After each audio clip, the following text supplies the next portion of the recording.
નમસ્કાર વિદ્યાર્થી મિત્રો, ગુડ મોર્નિંગ, જય શ્રી કૃષ્ણ. વિદ્યાર્થી મિત્રો, ધોરણ 11 કોમર્સ વિષય આંકડાશાસ્ત્ર, પ્રકરણ નંબર 1 માહિતીનું એકત્રીકરણ. ગયા લેક્ચરની અંદર આપણે પ્રાથમિક માહિતી એકત્રિત કરવાની 3 રીતો, પ્રત્યક્ષ તપાસની રીત, પરોક્ષ તપાસની રીત અને પ્રશ્નાવલીની રીત.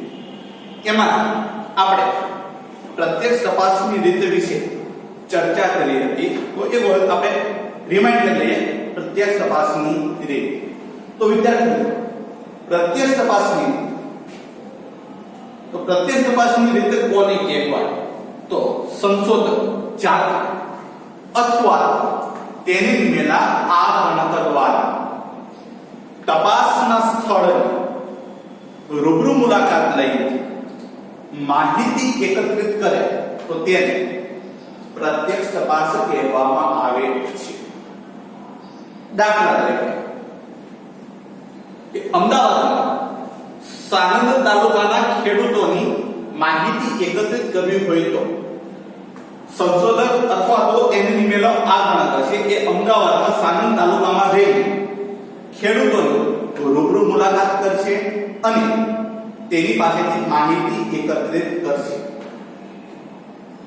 અથવા તો ધોરણ 11 કોમર્સની અંદર સંસ્કારિત વિદ્યા સંકુલની અંદર અભ્યાસ કરતા વિદ્યાર્થીઓને આઈક્યુ લેવલ ચેક કરવું હોય તો સંસ્કારિત વિદ્યા સંકુલમાં આવીને સંશોધક ધોરણ 11 કોમર્સની અંદર ભણતા વિદ્યાર્થીઓ સાથે પ્રશ્નાવલી કરીને એની પાસેથી જવાબ લે છે, એટલે કે માહિતી લે.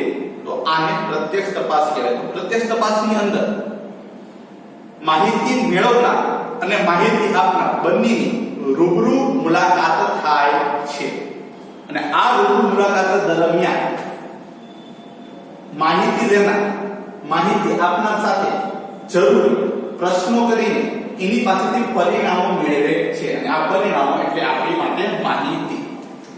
તો પ્રત્યક્ષ તપાસની રીતના આપણે લાભ અને ગેરલાભ જોયા હતા. એમાંનો પહેલો કે આ પદ્ધતિ દ્વારા મેળવેલી માહિતી સાચી અને વિશ્વસનીય હોય છે. બીજો લાભ કે રૂબરૂ મુલાકાતને લીધે જો માહિતી આપનારના મનમાં કોઈ પ્રશ્ન, શંકા કે મૂંઝવણ હોય તો આ ગણતર દ્વારા તેનો યોગ્ય ખુલાસો કરીને ઉકેલ લાવી શકાય છે. એટલે કે માહિતી આપનાર એના મનમાં કોઈ પણ પ્રકારની શંકા હોય કે મૂંઝવણ હોય અથવા તો એને કોઈ પ્રશ્ન હોય તે પ્રશ્નનું સમાધાન આ ગણતર દ્વારા કરી શકાય છે. નંબર 3, વ્યક્તિગત મુલાકાતને લીધે કેટલીક વાર પૂરક માહિતી મેળવવામાં આવે છે, એટલે કે જે માહિતીની જરૂર નથી એવી માહિતી મેળવે તો એને પૂરક માહિતી કહે છે અને આ પૂરક માહિતી પરિણામોનું અર્થઘટન કરવા માટે ઉપયોગી બને છે. નંબર 4, કે પ્રત્યક્ષ તપાસની જે રીત છે વિદ્યાર્થી એ જ્યારે તપાસનું કાર્યક્ષેત્ર મર્યાદિત હોય, એટલે કે તપાસનું કાર્યક્ષેત્ર જેમ બને તેમ નાનું હોય તો આ પદ્ધતિ વધુ અસરકારક નીવડે છે. નંબર 5, કે માહિતી આપનાર અમુક પ્રકારની માહિતી આપવા માટે સંકોચ અનુભવતા હોય છે. તો આવા સમયે આ ગણતર દ્વારા પૂરક પ્રશ્ન પૂછીને અને તેને આપેલી માહિતીનો દુરુપયોગ ન થાય તેની ખાતરી આપીને પણ માહિતી મેળવી શકે છે.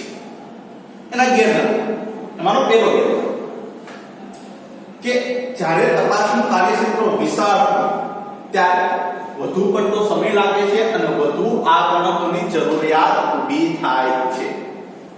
નંબર 2, આ પદ્ધતિ વધારે ખર્ચાળ છે. નંબર 3, જો આ ગણકો તાલીમયુક્ત ન હોય તો તેમના દ્વારા મેળવાયેલી માહિતી ઓછી વિશ્વસનીય બને છે. આજે આપણે વિદ્યાર્થીઓ રીત નંબર 2, પરોક્ષ તપાસની રીત. આજે આપણે આની ચર્ચા કરીશું અને એના લાભ અને ગેરલાભ વિશે જોઈશું. તો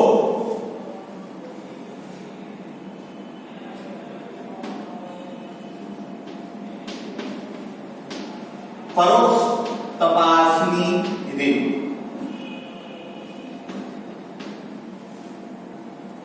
સૌપ્રથમ એની વ્યાખ્યા આપણે જોઈએ.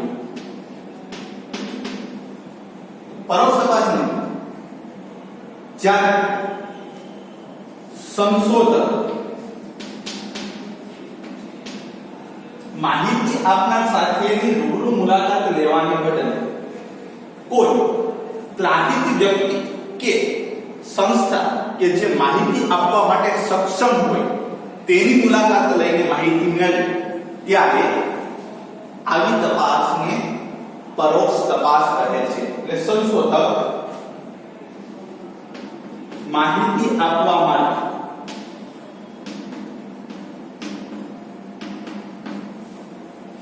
સક્ષમ હોય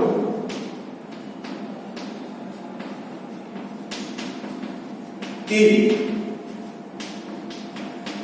ત્રાહિત વ્યક્તિ અથવા સંસ્થા પાસેથી માહિતી મેળવી તો આવી તપાસને પરોક્ષ તપાસ કહે છે.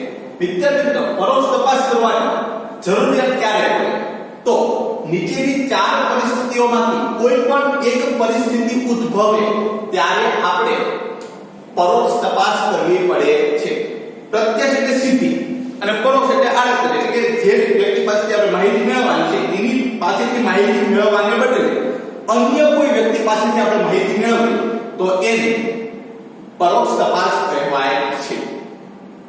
દાખલા તરીકે એક સોસાયટીની અંદર રહેતા લોકોને આપણે આર્થિક પરિસ્થિતિ વિશે અભ્યાસ કરવો છે કે એ સોસાયટીની અંદર રહેતા લોકો શ્રીમંત છે, મધ્યમ વર્ગ છે કે ગરીબ વર્ગ છે. તો આ જાણવા માટે આપણે એ સોસાયટીની અંદર રહેતા દરેક લોકોની મુલાકાત કરીને એમની આવક વિશે જાણવું પડે છે. તો આ રીતે મિત્રો થઈ ગઈ પ્રત્યક્ષ તપાસ કે સંશોધક જાય છે, ઘરે ઘરે જાય છે અને એ ઘરની અંદર રહેતી વ્યક્તિની આવક વિશે માહિતી મેળવે છે. તો આને કહેવાય પ્રત્યક્ષ તપાસ.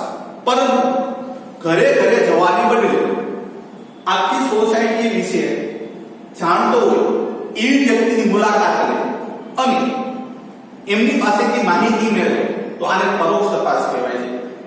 મોટા ભાગે સોસાયટીની અંદર પ્રમુખ હોય એને વધારે એની પાસે એ સોસાયટીની વધારે પડતી અથવા તો એને પાસે વધુ પડતી એની પાસે માહિતી હોય છે. એટલે કે એ દરેક લોકો વિશે વધારે જાણતા હોય છે કારણ કે એમને ઘરે ઘરે જઈને મુલાકાત કરવાની હોય છે પ્રમુખની, એટલા માટે પ્રમુખ પાસે વધારે માહિતી હોય છે.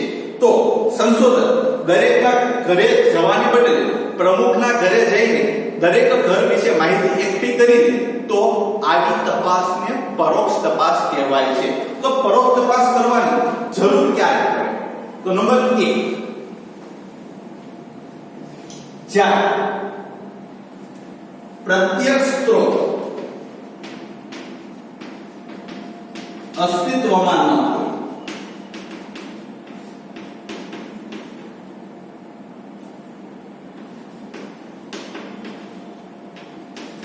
એટલે કે તમારે જેની પાસેથી માહિતી મેળવવાની છે એ વ્યક્તિ હાજર નથી. તો જે વ્યક્તિ પાસે આપણે માહિતી મેળવવાની છે એ વ્યક્તિ હાજર નથી તો એની પાસેથી આપણે માહિતી મળવાની નથી.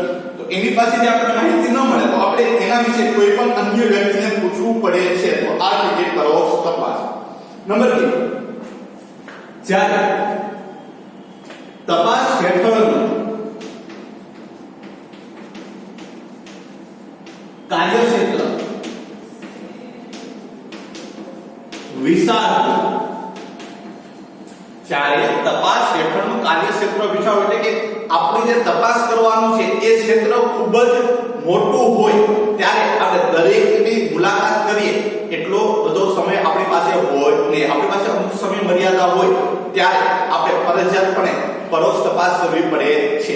એટલે કે ધારો કે એક સોસાયટી છે 50 ઘર છે તો 50 ઘરની મુલાકાત લેવામાં વધુ પડતો સમય લાગે છે અને એના માટે 50 ઘરની માહિતી આપનાર એક જ વ્યક્તિ સાથે મુલાકાત કરવામાં ઓછો સમય લાગે છે એટલા માટે જ્યારે તપાસનું કાર્યક્ષેત્ર વિશાળ હોય એટલે કે માહિતી આપનારની રૂબરૂ મુલાકાત લેવા જેટલો સમય ન હોય ત્યારે આપણે ફરજિયાતપણે પરોક્ષ તપાસ વડે માહિતી મેળવવી પડે છે. નંબર 3, માહિતી મેળવવા કાર્યક્ષેત્ર ખૂબ જ વિશાળ માહિતી મેળવવાનું કાર્યક્ષેત્ર ગૂંચવણ ભરેલું.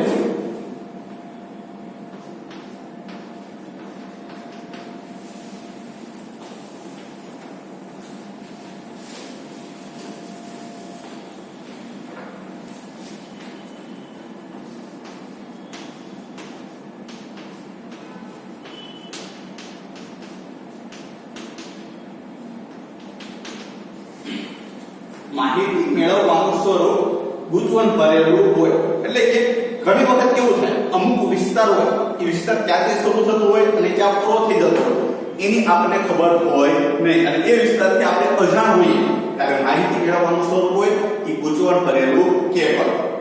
અને નંબર 4,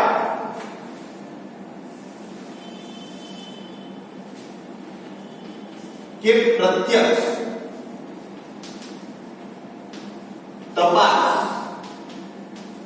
હેઠળનો ખર્ચ અસહ્ય હોય. એટલે કે તપાસ હેઠળ જે ખર્ચ થતો હોય એ ખર્ચ ખૂબ જ વધારે થતો હોય એટલે આપણી પાસે એટલા બધા નાણાં ન હોય કે આપણે પ્રત્યક્ષ તપાસ કરીને માહિતી મેળવી શકીએ તો ત્યારે પરોક્ષ તપાસ વડે આપણે માહિતી એકત્રિત કરવી પડે છે. તો પરોક્ષ તપાસની રીત સંશોધક માહિતી આપવા માટે સક્ષમ હોય તેવી ત્રાહિત વ્યક્તિ કે સંસ્થા પાસેથી માહિતી મેળવે તો આવી તપાસને પરોક્ષ તપાસ કહેવાય છે. અને પરોક્ષ તપાસ નીચેની પરિસ્થિતિમાંથી કોઈ પણ એક પરિસ્થિતિ ઉદ્ભવે ત્યારે કરવી પડે છે. એમાં નંબર 1 કે પ્રત્યક્ષ સ્ત્રોત એટલે કે તપાસ હેઠળનો પ્રત્યક્ષ સ્ત્રોત અસ્તિત્વમાં ન હોય એટલે કે જે માહિતી આપનાર વ્યક્તિ છે એ જ હાજર ન હોય ત્યારે ફરજિયાતપણે આપણે પરોક્ષ તપાસ વડે માહિતી મેળવવી પડે છે. નંબર 2 તપાસ હેઠળનું કાર્યક્ષેત્ર ખૂબ જ વિશાળ હોય એટલે કે લોકો સાથે રૂબરૂ મુલાકાત કરવા જેટલો આપણી પાસે સમય ન હોય ત્યારે આપણે પરોક્ષ તપાસ વડે માહિતી એકઠી કરવી પડે છે. નંબર 3 માહિતી મેળવવાનું સ્વરૂપ ગૂંચવણ ભરેલું હોય અને નંબર 4 પ્રત્યક્ષ તપાસ હેઠળનો ખર્ચ અસહ્ય હોય ત્યારે ફરજિયાતપણે આપણે પરોક્ષ તપાસ વડે માહિતી એકઠી કરવી પડે છે. અને વિદ્યાર્થી મિત્રો આ રીતની સફળતાનો આધાર માહિતી મેળવનારની કાબેલિયત પ્રામાણિકતા પર રહેલો છે. આ માહિતીની સફળતાનો આધાર માહિતી મેળવનારની કાબેલિયત અને એની પ્રામાણિકતા પર રહેલો છે. તો આ રીતના લાભ શું અને ગેરલાભ શું? તો પહેલો લાભ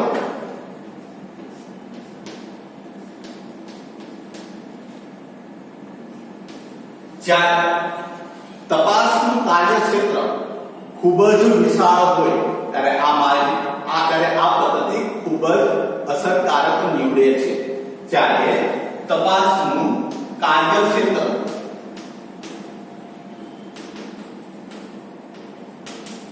ખૂબ જ વિશાળ હોય ત્યારે આ પદ્ધતિ વધારે અસરકારક નીવડે છે. કારણ કે વિદ્યાર્થી મિત્રો આમાં આપણે દરેકની મુલાકાત કરવાને બદલે કોઈ એક વ્યક્તિ કે એક સંસ્થાની મુલાકાત કરીને માહિતી લેવાની હોય છે એટલા માટે માહિતીનું કાર્યક્ષેત્ર વિશાળ હોય તો પણ આ પદ્ધતિમાં આપણને અનુકૂળતા રહે છે. નંબર 2 જ્યારે તપાસ હેઠળ પ્રત્યક્ષ સ્ત્રોત માહિતી આપવા માટે તૈયાર ન હોય એટલે કે વિદ્યાર્થી મિત્રો તમારે જે વ્યક્તિ પાસેથી માહિતી લેવાની છે એ વ્યક્તિ માહિતી આપવા માટે તૈયાર ન થાય તો આપણે એની સિવાય અન્ય કોઈ વ્યક્તિ કે જે એ વ્યક્તિ વિશે જાણતી હોય એની પાસેથી માહિતી મેળવવી પડે છે. આપણે અન્ય વ્યક્તિ પાસેથી માહિતી મેળવવી તો એક રીત આપણી માટે થઈ ગઈ પરોક્ષ તપાસની રીત. તો નંબર 2 તપાસ હેઠળની વ્યક્તિ માહિતી આપવા તૈયાર ન હોય ત્યારે ફક્ત આ પદ્ધતિ વડે જ માહિતી મેળવી શકાય છે. નંબર 3, પ્રત્યક્ષ તપાસની સરખામણીમાં પરોક્ષ તપાસમાં સમય, શક્તિ અને નાણાંની ઓછી જરૂર પડે છે.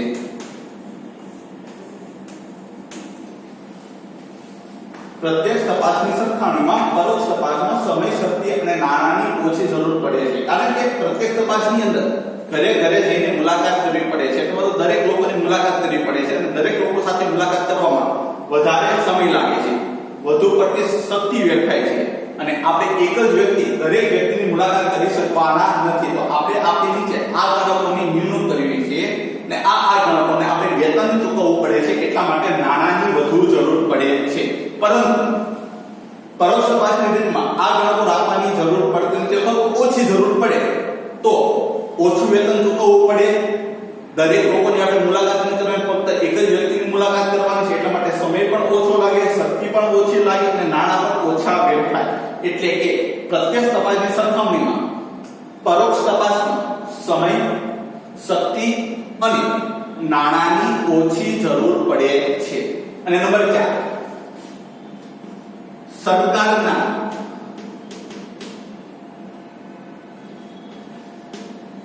જુદા જુદા વિભાગમાંથી જોઈતી જુદા જુદા પ્રકારની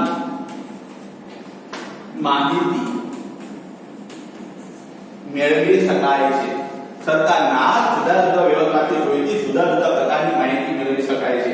દાખલા તરીકે વિચારી લો, આપણે ખેડૂતોને કોઈ પણ જિલ્લાના કોઈ પણ તાલુકાના ખેડૂતોને આપણે માહિતી મેળવવી હોય તો એ ખેડૂતોની રૂબરૂ મુલાકાત કરવાને બદલે જે તે જિલ્લાના જે તે તાલુકાનો તલાટી લાગતી હોય એ તલાટીને આપણે મુલાકાત લઈને એની અંગેની આપણે માહિતી મેળવી શકીએ છીએ.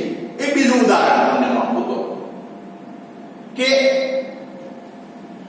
ચોર હોય કે ખૂની હોય, જો આપણે આની વકીલને આની માહિતી મેળવવી હોય, કોને વકીલને મેળવવી હોય તો ચોર અથવા તો ખૂની વિશે એને માહિતી મેળવવી હોય તો એ ચોર અને ખૂની પાસેથી માહિતી મેળવવાને બદલે પોલીસ સ્ટેશનમાં જઈને એના વિશે માહિતી મેળવી લેશે. પોલીસ સ્ટેશન એ પણ સરકારી વિભાગ છે, એટલે સરકાર છે.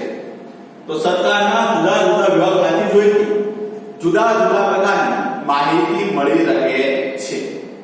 હવે ગેરલાભ,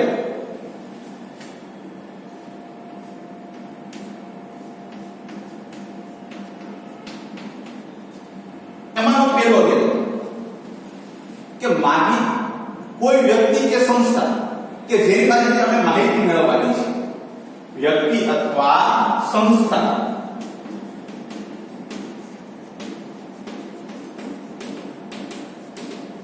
કે જેની પાસેથી આપણે માહિતી મેળવવાની છે એ વ્યક્તિ અથવા સંસ્થા પૂર્વગ્રહયુક્ત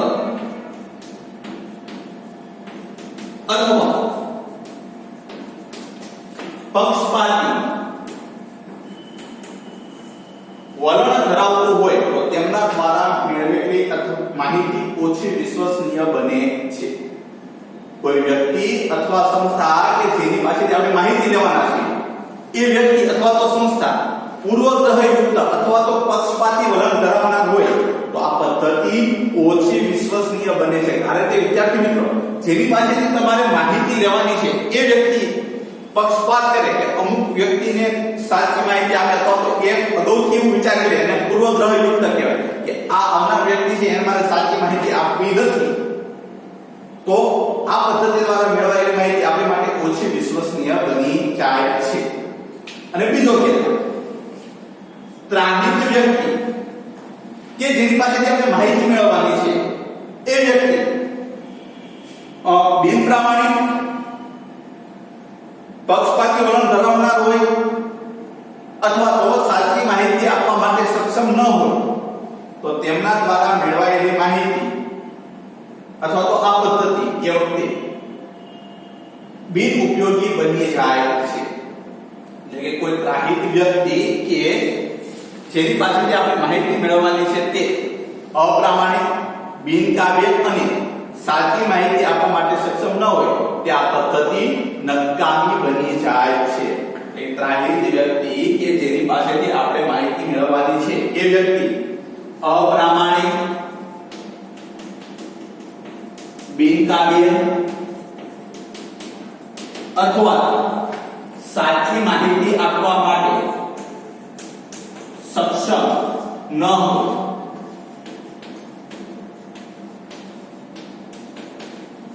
ત્યાં પદ્ધતિ નકામી બની જાય છે. એટલે જેની પાસે આપણે માહિતી લેવી છે એ વ્યક્તિ અપ્રામાણિક છે, એટલે એ પ્રામાણિક રીતે આપણે માહિતી આપતી નથી અથવા તો એનામાં માહિતી આપવાની કાબિલિયત જ નથી, એટલે એ બિનકાવ્ય છે અથવા તો એ સાચી માહિતી આપવા માટે સક્ષમ જ નથી, તો ત્યાં આપણી આ પદ્ધતિ છે એ નકામી બની જાય છે.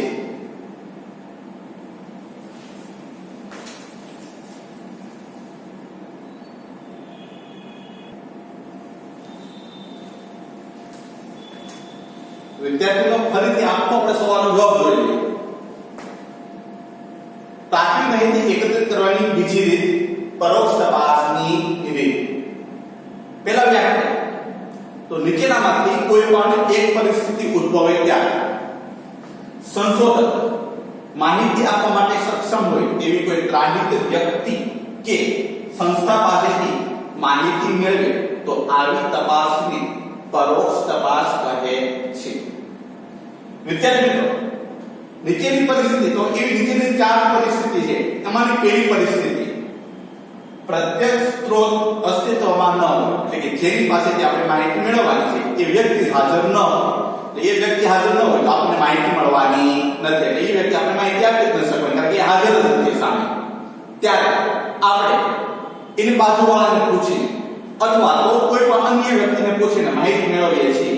એટલે કે આપણે પ્રત્યક્ષ માહિતી નથી મેળવતા પરંતુ અન્ય વ્યક્તિ દ્વારા આપણે માહિતી મેળવીએ છીએ. અન્ય વ્યક્તિ દ્વારા આપણે માહિતી મેળવીએ તો એવી તપાસની કઈ તપાસ કહેવાય છે? પરોક્ષ તપાસ કહેવાય છે. નંબર 2, તપાસ હેઠળનું કાર્યક્ષેત્ર વિશાળ હોય, એટલે કે આપણે જેનો અભ્યાસ કરવાનો છે એ કાર્યક્ષેત્ર હોય, આપણું કાર્યક્ષેત્ર ખૂબ જ વિશાળ હોય ત્યારે દરેકની આપણે મુલાકાત કરીએ એટલો આપણી પાસે સમય હોતો નથી. ત્યારે બધાની મુલાકાત કરવાની બદલે કોઈ એવી વ્યક્તિ અથવા તો એવી સંસ્થાની આપણે મુલાકાત કરીએ કે જે આપણને મોટા ભાગના લોકોની માહિતી આપી શકે તો ત્યારે આપણે પરોક્ષ તપાસની રીતનો ઉપયોગ કરીએ છીએ.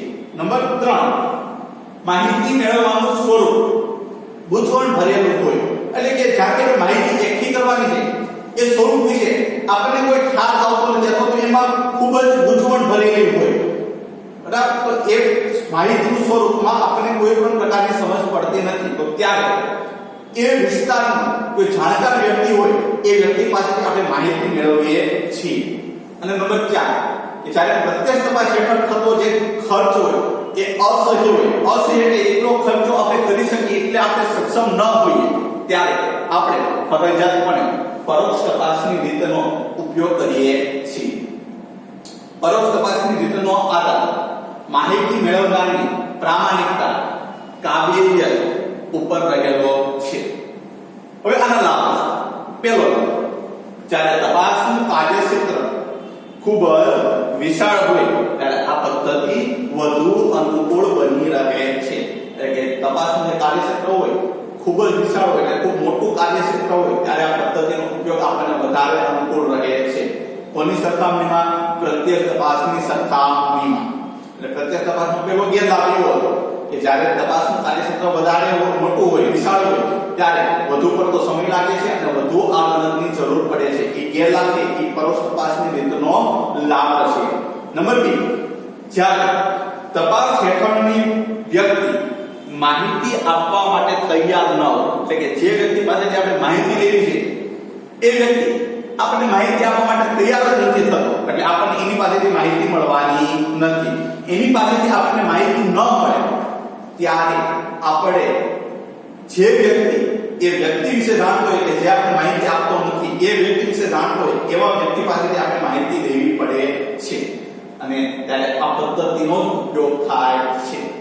નંબર 3, પ્રત્યક્ષ તપાસની સરખામણીમાં પરોક્ષ તપાસમાં સમય, શક્તિ અને નાણાંની વધુ જરૂર પડે છે. કારણ કે પ્રત્યક્ષ તપાસની અંદર આપણે દરેક લોકો કે જેની પાસેથી આપણે માહિતી મેળવવાની છે એની આપણે મુલાકાત કરવી પડે છે, અને એની મુલાકાત કરવામાં આપણને વધુ પડતો સમય લાગે છે. દરેક લોકો સાથે આપણે વાતચીત કરવી પડે છે, એ લોકો પાસે જવું પડે છે, પરિણામે આપણી શક્તિ વધુ વેડફાય છે, અને આપણે દરેક વ્યક્તિ પાસે જઈ શકીએ એટલો બધો આપણી પાસે સમય હોતો નથી. પરિણામે આપણે આપણી નીચે આ ગણકોની નિમણૂક કરવી પડે છે, અને આ ગણકોને વેતન ચૂકવવું પડે છે. એટલે પરિણામે નાણાંનો વધારે ખર્ચ થાય છે. પરંતુ પરોક્ષ તપાસમાં આપણે દરેક વ્યક્તિની મુલાકાત કરવાની નથી. દરેક વ્યક્તિની બદલે કોઈ એક જ વ્યક્તિની મુલાકાત કરવાની છે. એટલે પરિણામે એની કરતા ઓછો સમય લાગશે. દરેક લોકો પાસે જવાનું નથી, એટલે ઓછી શક્તિ વેડફાશે, અને આપણે નીચે આ ગણક રાખવાની જરૂર પડશે નહીં, અથવા તો ખૂબ જ ઓછા આ ગણક રાખવાની જરૂર પડે, તો પરિણામે નાણાંની ઓછી જરૂર પડે છે. અને ચોથો મુદ્દો એટલે કે ચોથો લાભ, સરકારના જુદા જુદા વિભાગમાંથી જોઈને જુદા જુદા પ્રકારની માહિતી મેળવી શકાય છે. એટલે સરકારના એવા ઘણા પ્રકારના જુદા જુદા વિભાગો હોય છે કે જેમાં આપણે અમુક પ્રકારની માહિતી જોઈતી હોય તો આપણે પ્રત્યક્ષ રીતે મેળવી શકતા નથી, પરંતુ સરકારના એ વિભાગમાંથી આપણે માહિતી મેળવી લઈએ છીએ. દાખલા તરીકે જન્મની માહિતી હોય તો આપણે દરેક હોસ્પિટલમાં જઈને જન્મની માહિતી મેળવવાની બદલે મહાનગરપાલિકામાં જઈ જન્મ મરણના વિભાગમાં જઈને એની માહિતી આપણે મેળવી લઈએ છીએ. ગેરલાભ શું? તો પહેલો ગેરલાભ, જ્યારે વ્યક્તિ અથવા સંસ્થા કે જેની પાસેથી આપણે માહિતી મેળવવાની છે એ વ્યક્તિ અથવા તો સંસ્થા પૂર્વગ્રહયુક્ત અથવા પક્ષપાતી વલણ ધરાવતું હોય તો તેમના દ્વારા મેળવાયેલી માહિતી ઓછી વિશ્વસનીય બને છે. એટલે કે એ વ્યક્તિ અથવા તો સંસ્થા પહેલેથી પૂર્વગ્રહયુક્ત પહેલેથી એવું ધારી છે કે આવનાર વ્યક્તિ છે ને આપણે આવી જ માહિતી આપવી છે, અથવા તો આટલી જ માહિતી આપવી છે, અથવા તો પક્ષપાત કરે એટલે કે ભેદભાવ કરે તમારી સાથે, તો ત્યાં પદ્ધતિ છે એ ઓછી વિશ્વસનીય બની જાય છે. બીજો કે ત્રાહિત વ્યક્તિ કે જેની પાસેથી આપણે માહિતી લેવાની છે એ વ્યક્તિ અપ્રામાણિક, બિનકાબિલ અથવા તો સાચી માહિતી આપવા માટે સક્ષમ ન હોય ત્યાં પદ્ધતિ નકામી બની જાય છે. એટલે કે જે વ્યક્તિ પાસે આપણે માહિતી લેવાની છે એ વ્યક્તિ પ્રામાણિક નથી, એટલે કે જેવી હોય એવી માહિતી આપણને આપતો નથી, પરંતુ કંઈક અલગ જ માહિતી આપે છે, અથવા તો માહિતી આપવા માટેની એનામાં કાબિલિયત જ નથી, એટલે કે એ વ્યક્તિ બિનકાબિલ છે, અથવા એ વ્યક્તિ આપણને સાચી માહિતી આપતો નથી, તો ત્યાં આપણે પદ્ધતિ નકામી બની જાય છે. તો વિદ્યાર્થી મિત્રો, આજના વિડિયો લેક્ચરની અંદર આપણને સમજ પડી હશે, અને તમારે વિદ્યાર્થી મિત્રો પહેલો ટોપિક એટલે કે આંકડા શાસ્ત્રનો ઉદ્ભવ અને આંકડા શાસ્ત્રનો વિકાસ, સમષ્ટિની વ્યાખ્યા, સમષ્ટિના કદની વ્યાખ્યા, નિદર્શની વ્યાખ્યા, નિદર્શના કદની વ્યાખ્યા, માહિતીની વ્યાખ્યા, ચલની વ્યાખ્યા, સંખ્યાત્મક ચલની વ્યાખ્યા, ગુણાત્મક ચલની વ્યાખ્યા, પ્રાથમિક માહિતી અને ગૌણ માહિતીની વ્યાખ્યા, પ્રાથમિક માહિતી અને ગૌણ માહિતીનો તફાવત તથા પ્રત્યક્ષ તપાસની રીત અને પરોક્ષ તપાસની રીત, લાભ અને ગેરલાભ સહિત તમારે પાકી નોટબુકની અંદર હોમવર્કમાં લખવાનું છે. તો વિદ્યાર્થી મિત્રો, આશા રાખું છું કે આજના લેક્ચરની અંદર આપણને સમજ પડી હશે. અસ્તુ, આભાર. જય હિન્દ, જય ભારત.